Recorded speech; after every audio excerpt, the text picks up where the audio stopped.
times when you get up early and you work hard, those times when you stay up late and you work hard, those times when you don't feel like working, you're too tired, you don't want to push yourself, but you do it anyway. That is actually the dream. Nous y sommes enfin. La saison régulière vient de se terminer, ou est sur le point de se terminer, et nous allons entrer dans la phase la plus intéressante de la saison. C'est bien évidemment les playoffs de Airball League. C'est Peter Parker qui vous parle, et je suis toujours accompagné de mon gars sûr, j'ai nommé Doug. Salut Peter.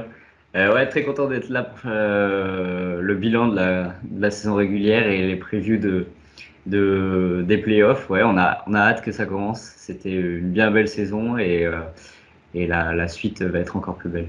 Ah, alors, on se parle, Doug, au moment où la saison régulière est en train de se terminer. On a les dernières minutes qui sont jouées sur les parquets, mais fondamentalement, on connaît aujourd'hui le classement final de chaque conférence et les qualifiés.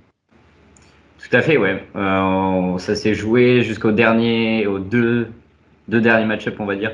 L'accession pour les dernières places de play-off. C'était une course acharnée. On sait maintenant nos qualifiés. On décerne une conférence qui s'en est mieux sortie qu'une autre. Voilà, donc ça a un peu sorti, ça a un peu excédé les attentes parce qu'on ne voyait pas ce scénario comme ça.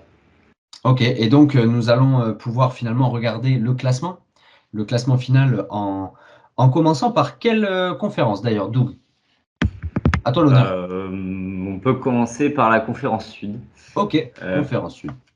Parce que c'était la conférence sur laquelle on a le plus tapé en prévue de début de saison. On donnait pas cher de leur peau quant à leur qualification pour les playoffs et il s'avère qu'on a donc 5 équipes qualifiées dans cette conférence. Qui l'eût cru? Qui l'eût cru alors qu'on pensait que cette conférence n'était pas forcément au niveau? Tout à fait, ouais. Donc on a la tête de conférence qui se détache avec les Poyos qui ont fait un peu la course en tête toute la saison.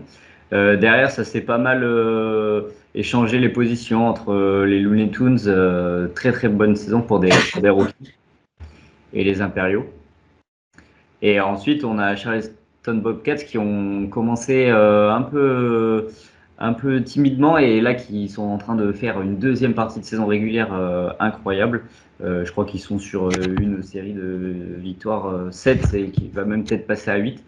Donc il est monté en puissance et il se qualifie largement en playoff. Et derrière, la dernière franchise qualifiée, c'est les Alabama Inbreds qui ont eu une saison très difficile avec un franchise player complètement absent et qui a dû se battre pour essayer d'accéder en playoff. Donc au final, ils ont fait le taf, mais ça à quel prix? Parce que leur franchise a souffert tout au long de la saison. Oui, effectivement, ouais, ça a été, c'est assez étonnant de voir qu'on a 5 équipes sur 6 dans cette conférence qui se qualifient pour les playoffs. Donc ça paraît quand même totalement déséquilibré puisqu'on rappelle, il y a 8 places qualificatives. 8 places pour 12 franchises participantes. Et donc, je suis d'accord avec toi, Doug, les Poyos ont fait la course en tête. Ils ont été très peu testés finalement par les autres franchises. Ils ont roulé un peu sur la saison régulière. Ils finissent avec un bilan de 12-4. 12-4, exactement. Donc, très peu de défaites. Pas grand-chose à dire sur cette playoff sur cette franchise qui vise bien évidemment un nouveau titre. C'est le deuxième titre potentiel, c'est ça que l'équipe va aller chercher. Ouais, tout à fait. On sait que l'équipe arrive souvent à se hisser en playoff et à aller, en général, quand ils y vont, ils arrivent à aller assez loin. Peut-être pas jusqu'au bout, mais souvent assez loin. Donc voilà, cette année, ils étaient prêts. Ils avaient ils étaient bien placés dans la draft, donc ils ont pu choper des bons joueurs. Donc ouais, ils ont marqué leur ambition et pour l'instant, tout roule. Donc cavalier seul pour les Poyos. Finalement, quelle franchise arrive deuxième? Parce qu'il y a eu des changements de place jusqu'à la dernière seconde. avec aussi la conférence Nord d'ailleurs, hein, on pourra en parler, des tie-breakers en veux-tu en voilà. Donc Doug, qui arrive deuxième de cette conférence Sud? De cette conférence sud, il s'agit de la Louisiane Impériale qui vient shipper la deuxième place aux Looney Tunes Stars sur ce dernier match de saison régulière. Ils termineront en 11-5. 11-5 ou 10-6. 10-6, pardon. Ouais, 10-6. 10-6. Oui, justement. Ils finiront au tie-break contre les Looney Tunes Stars et ils vont passer grâce à leur attaque, vu qu'ils ont eu une très très bonne attaque tout au long de la saison. Donc voilà. Alors, Ouais. Doug, pour être même tout à fait précis, nous avons dans cette conférence, mais c'est pas la seule, 3 franchises qui terminent avec le même bilan, un bilan de 10-6. C'est exact, ouais. Les Charleston Bobcats, eux, voilà, je me suis trompé sur la fin sur le dernier match-up. C'est les Charleston Bobcats qui gagnent leur dernier match-up et qui permet de recoller aux deux franchises de devant, donc les Stars et les Impériaux. Donc voilà, les trois franchises sont égalité pour la deuxième place de la conférence. Mais à ce jeu-là, comme je l'ai dit, les Impériaux ont une meilleure attaque, donc ils passeront devant ces deux autres franchises. Exactement. Donc, Louisiane Impériale, donc, qui termine deuxième, qui va pouvoir accéder à un bon spot de playoff. Les Looney Tunes Stars, donc la franchise de GM, le GM, première participation et première qualification en playoff, avec une saison rondement menée quand même. Ouais, on a surpris plus d'un. On donnait pas cher de leur peau en début de saison. En tout cas, moi, je crois que je les avais pas mis si haut que ça dans mes previews. Et pourtant, ils ont été souvent deuxième. Ils ont tenu la deuxième place pendant une bonne partie de la saison. Ils étaient pas loin non plus des Poyos, donc très très belle saison. Ils se retrouvent troisième de la conférence et avec l'avantage du. Est-ce qu'ils ont l'avantage du terrain pour les playoffs? Il me Oui, semble que oui. oui, oui, tout à fait. Ouais. Contre le cinquième. Looney Tunes Stars, donc troisième, bravo à eux, on les félicite, ils ont fait de beaux paris en début de saison et ça a payé, avec un mélange de rookies et d'anciens. Hein. LeBron James a tenu toute la saison et encore bravo à lui parce que à son âge, c'est encore plus impressionnant. Ensuite, nous avons donc qui termine quatrième de la conférence Sud, les Charleston Bobcats en 10-6 également.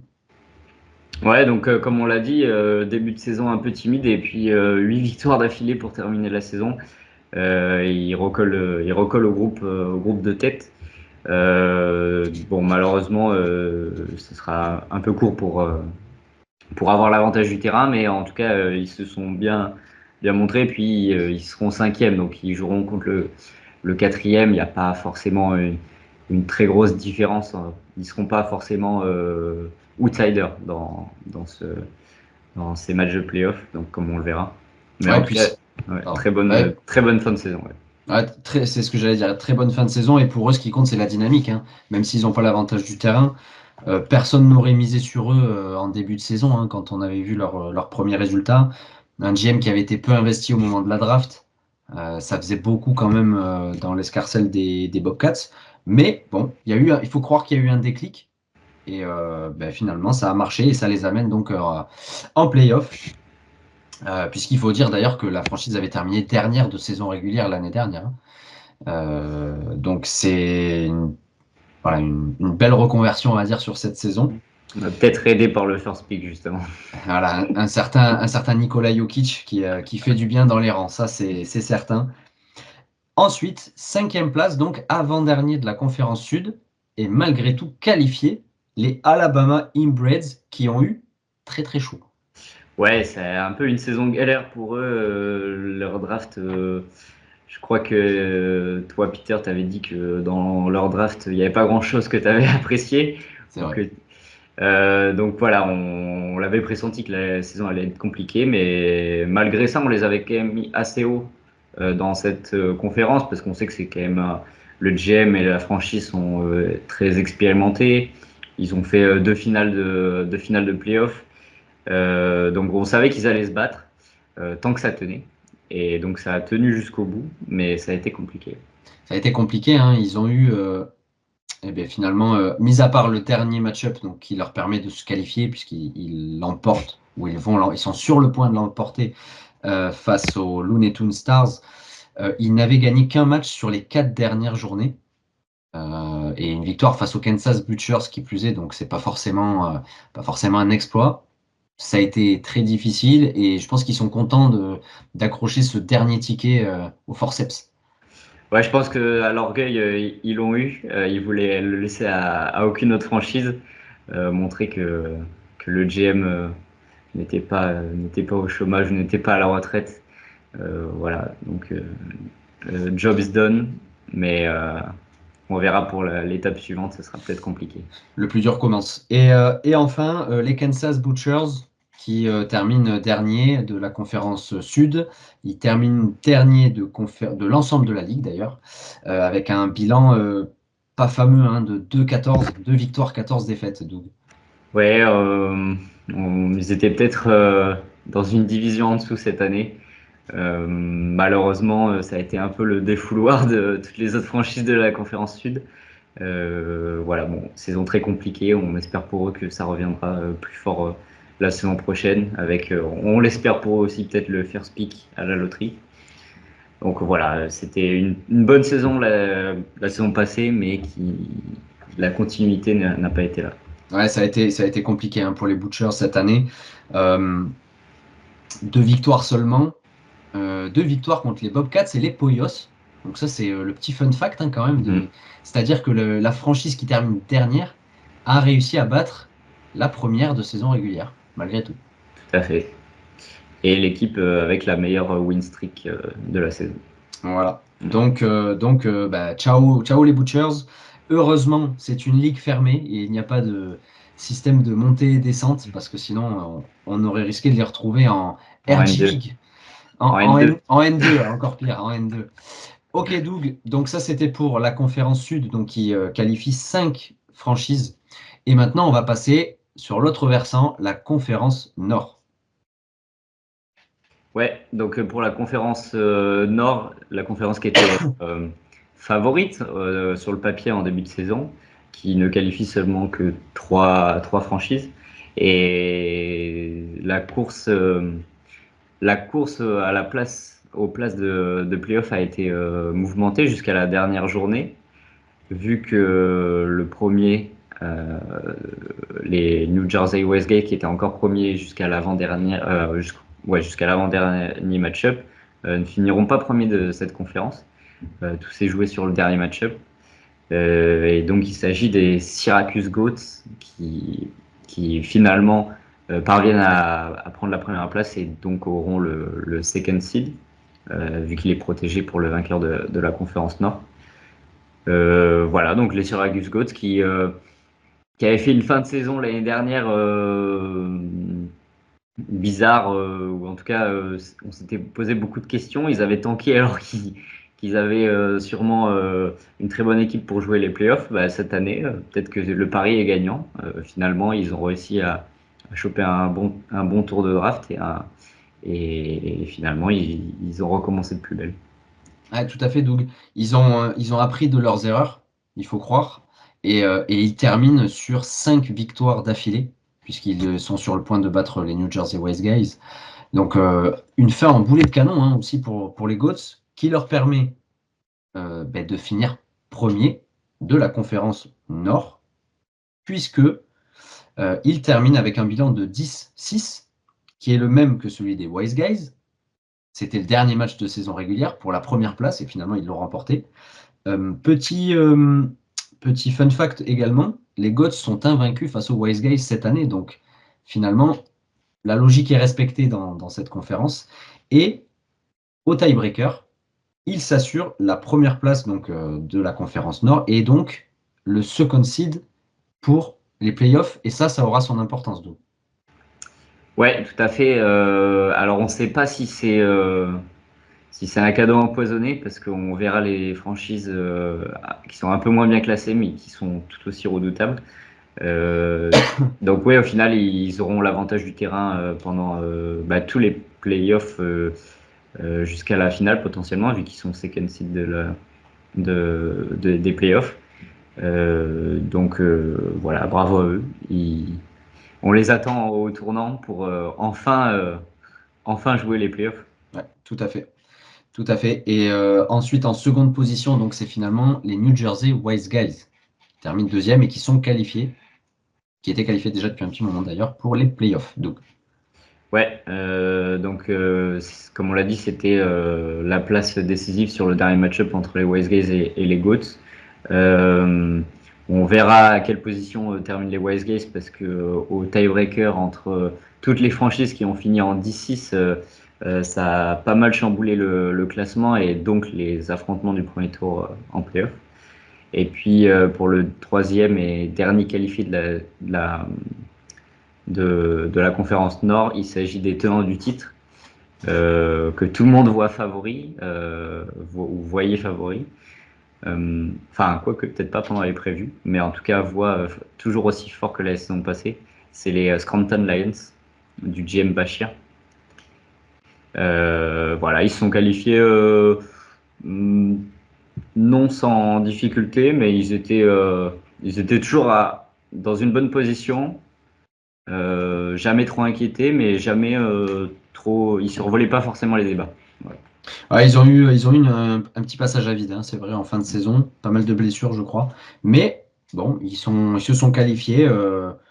Voilà, bon an, mal an, on va dire. Ils terminent avec un bilan de 9-7, donc positif, ce qui est toujours bien. Et voilà, et je pense que l'important pour eux, c'était la qualification en tant que tenant du titre, parce que autant ils sont partis très fort, autant ensuite on a commencé à même se poser la question de leur qualification. Hein, c'était pas assuré, et on a attendu quasiment les derniers match-up. Ouais, ils avaient une petite marge quand même, vu qu'ils avaient une très bonne attaque. Donc en cas de tiebreaker, ils étaient plutôt bien positionnés. Mais c'est vrai qu'ils ont pas, pas, euh, pas émerveillé, quoi. Bon, en tout cas, ils tiennent leur statut, ils sont toujours dans la course et ils essayent de faire le moins de bruit possible pour essayer de baisser la pression, peut-être pour essayer un back-to-back qui n'a jamais encore été fait dans la ligue. C'est vrai, c'est vrai. Et donc ensuite, nous avons trois équipes qui malheureusement n'ont pas passé la barre des playoffs de la qualification. Ce sont les Iowa Girls and Guns qui terminent en 6-10, les Chicago Bulls qui terminent en 5-11 et les Toronto Raptors qui terminent en 5-11. Doug, est-ce que tu as quelque chose à dire sur ces franchises? Certaines ont espéré plus que d'autres. Tout à fait, les Girls and Guns ont espéré jusqu'au dernier match-up, jusqu'à la dernière minute. Malheureusement, ils avaient un match-up de retard sur les Inbreds, donc ce qui a fait qu'ils ont espéré voir les Inbreds chuter, mais ils ont assuré le coup. Donc malheureusement, ça s'est fini à une victoire de la qualification. Quant aux Chicago Bulls et aux Toronto Raptors, ils n'étaient pas si loin. Au final, ils avaient jusqu'à deux match-up de la fin de la saison régulière. Ils étaient encore dans le coup pour essayer de se qualifier. Malheureusement, c'était un peu trop juste. Voilà, leur attaque avait un peu de mal pour ces deux dernières franchises de la conférence Nord. Donc voilà, donc pour les rookies des Chicago Bulls, c'est une bonne expérience qui leur servira sûrement pour la suite. Donc voilà, il n'y a pas à rougir, hein, c'est pas à avoir honte, c'est quand même une bonne saison pour commencer. Et pour les Raptors, bon bah ils sont abonnés à cette place un peu depuis quelques années. Voilà, ils vont essayer, d'avoir Jokic la saison prochaine peut-être. Ils ont du mal, c'est vrai, à se remettre de ce titre en 2020 dans des conditions particulières dans la bulle. Mais c'est vrai qu'ils plafonnent et ils n'en finissent plus de sombrer vers les tréfonds du classement. Alors, Ouais, jusqu'à avoir ce fameux pic 1, peut-être. c'est vrai, c'est un peu le Derrick Rose de la Fantasy League. Ils ont eu le lauréat très, très tôt, dès leur saison rookie. Et au final, depuis, je sais pas, les blessures, les investissements foireux ont fait que la franchise a baissé un peu dans le classement de la ligue. Très bien, Doug. Donc, c'était la petite review de la saison régulière. Et donc, maintenant, on va s'intéresser à nos fameux playoffs. Et donc, je te propose que l'on regarde le fameux bracket, c'est-à-dire finalement les oppositions, le tableau final que nous allons avoir dans ces playoffs avec des belles confrontations en perspective. Ouais, donc la première confrontation entre le premier de la saison régulière contre le huitième, ça sera donc les Alabama Inbreds qui ont décroché leur ticket sur la dernière journée. Voilà, donc ce sera une opposition 100% conférence sud. Ensuite, de l'autre côté, pour les Syracuse Goats qui ont hérité du first seed de la conférence Nord, ils retrouveront les tenants du titre, à savoir les Lions. Pareil pour une confrontation 100% conférence Nord. Ensuite, la Louisiane Impériale, qui a fini troisième de cette saison, accueillera les New Jersey Wise Guys, qui étaient premiers de leur conférence jusqu'à hier. Et enfin, le tour de playoff où on peut s'attendre à un upset en termes de classement, vu que c'est le quatrième qui rencontre le cinquième. Ce sont les Looney Tunes Stars qui reçoivent, en tout cas pour le début du match-up, les Charleston Bobcats. Donc voilà, on a nos quatre séries de playoffs. Voilà, avec certains match-ups qui vont être très accrochés, hein, où c'est assez compliqué de prédire qui va passer au tour suivant. Très bien. Très bien. Eh bien, écoute, Doug, je te propose, sans plus attendre, de commencer les previews des premiers tours de playoff, en commençant bien sûr par la franchise qui a fini numéro 1, que tu connais bien, c'est les Pollos d'Albuquerque qui recevront les Alabama Inbreds. Jingle.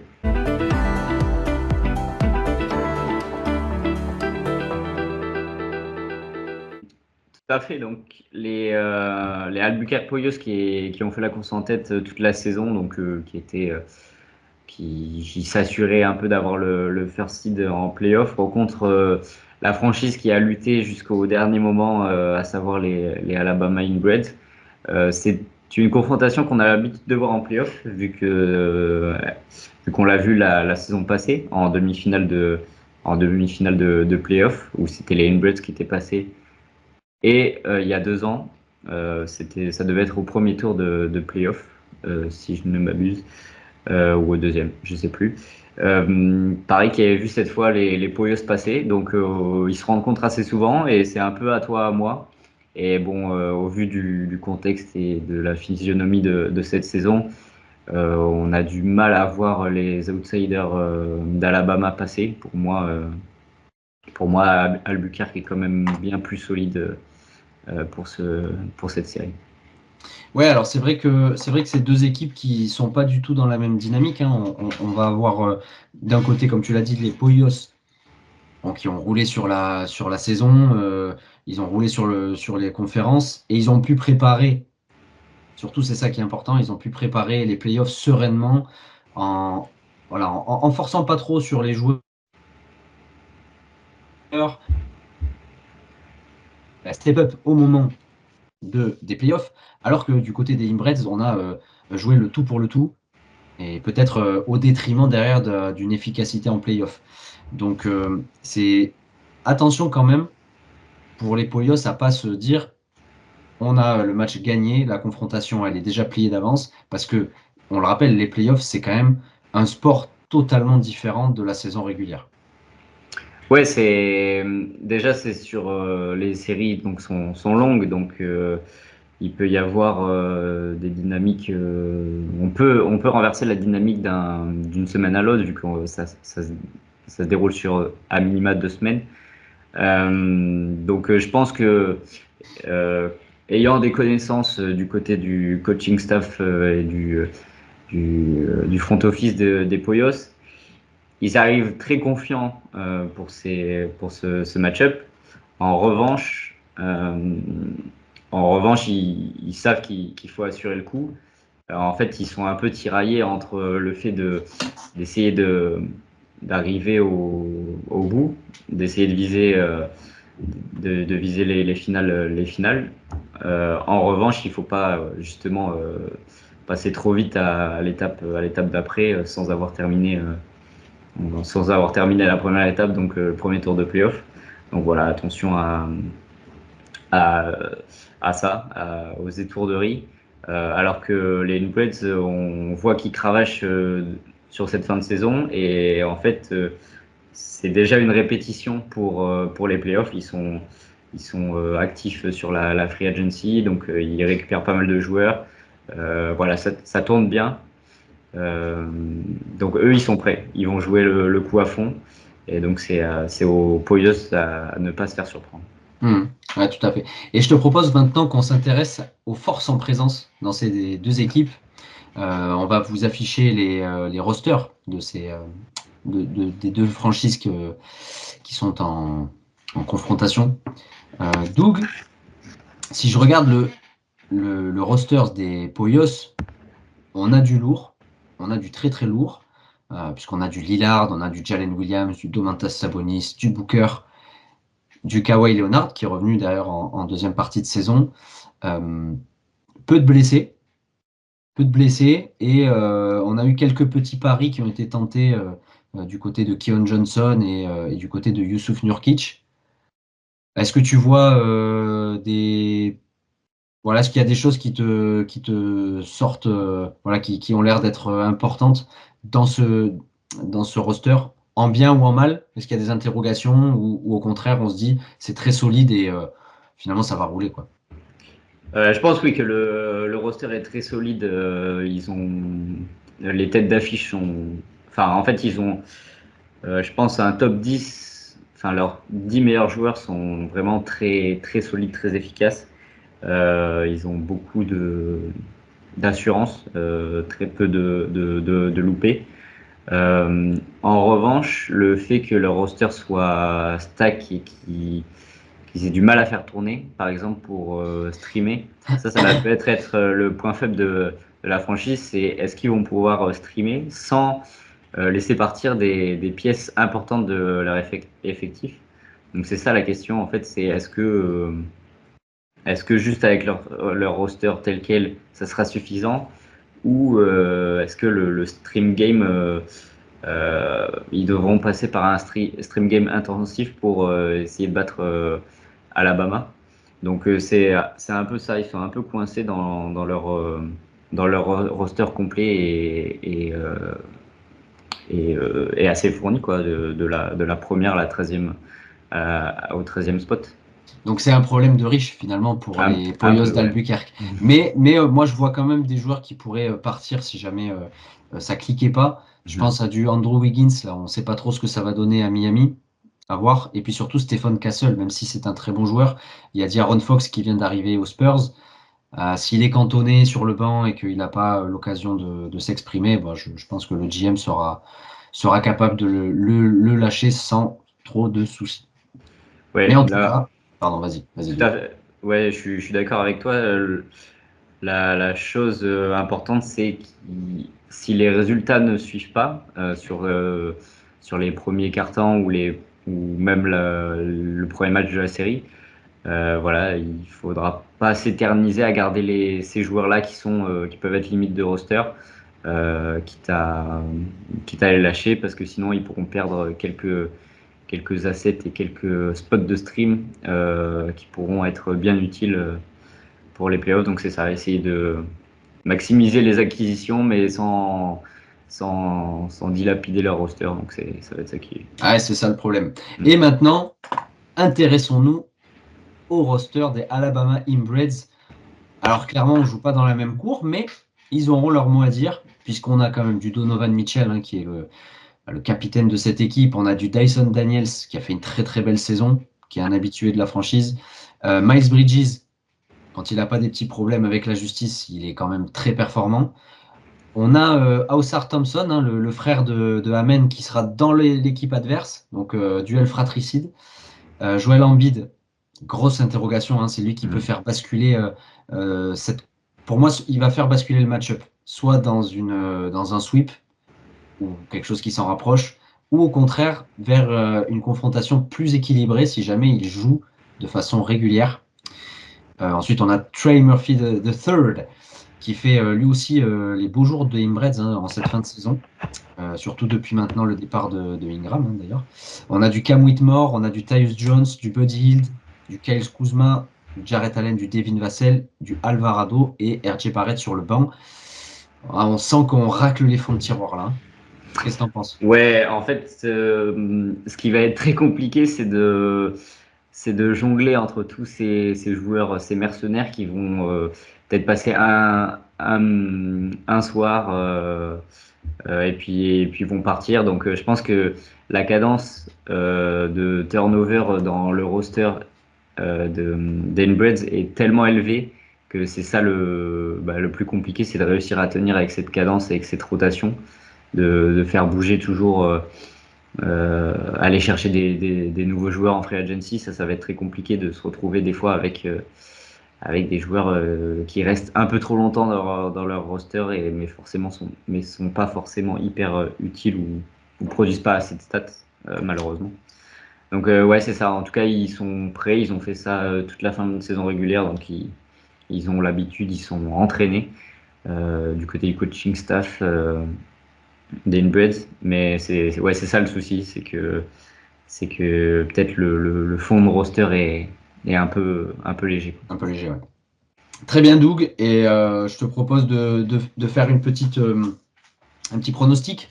Qu'est-ce que tu annonces pour cette série? Je pense que malheureusement la série ne sera pas si longue que ça.